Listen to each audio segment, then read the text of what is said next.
Good evening, ladies and gentlemen. Hi. Your mic's This is a recently established tradition. The first time that you mentioned it was last week.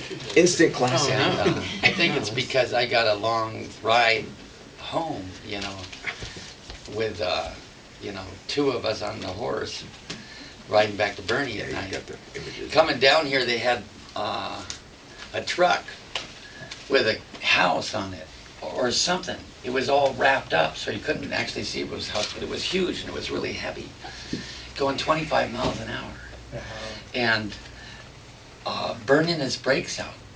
Every time he'd get to a place where he'd put his brakes on, you could smell rubber and couldn't see for half a mile.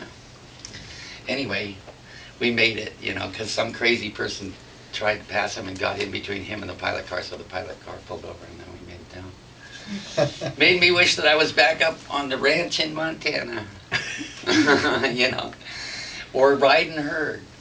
The only thing is when you ride herd, you start to miss the ladies, and if you just, that kind of lifestyle too, a lot of the ladies you meet are all the ones that hang out in saloons, so when you decide to settle down, you don't always know exactly how to communicate with a woman or how to treat them right, because you've just been hanging out with cows all the time and horses.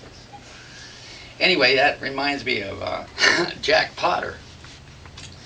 Jack Potter was a man who knew his horses, from the bird tails in their hairy nests to the ticks that chawed their necks. He was a Texican and a cowhand to the saddle, bred and born. He could count a trail herd on the move and never miss a horn. But one day on the tally, back in 1884, he got to acting real dreamy, and he sure did miss the score.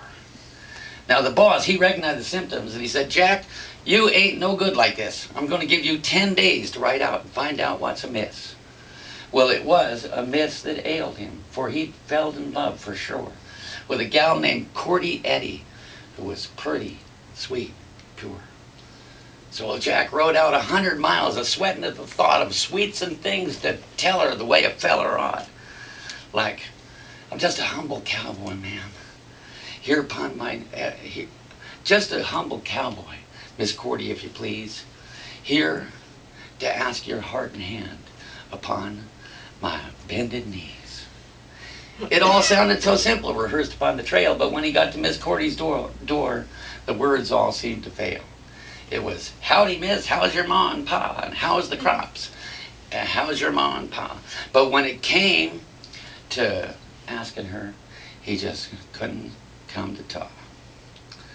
He took her to a dance one night, and the horse she rode was his. "Sure is a dandy hoss," she says, and Jack replies, "It is." Well, when they were coming home, and the moon was on the rise, Jack, he got to talking about the stars up in the skies, and how they could guide a trail herd just like they would sailing ships. But words of love and marriage, they just wouldn't pass his lips. So Jack started talking about the horse she was riding. Said, "You notice he's fancy gaited and never fights to keep his head. Sure is a dandy hoss." And then she let out a sigh. Jack said, "Well, this hoss could be yours. I mean, maybe when I die."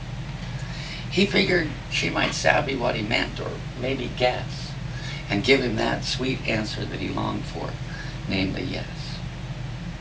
But still, by the time they got home, back to the ranch house, he still was wondering how he'd ever pop the question.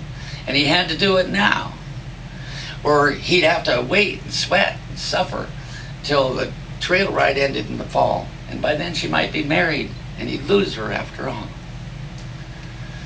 Well, they got to the ranch house. He took off the saddle, led his pony up to the gate, said, "I guess I'd best be drifting, man, because it's kind of getting late."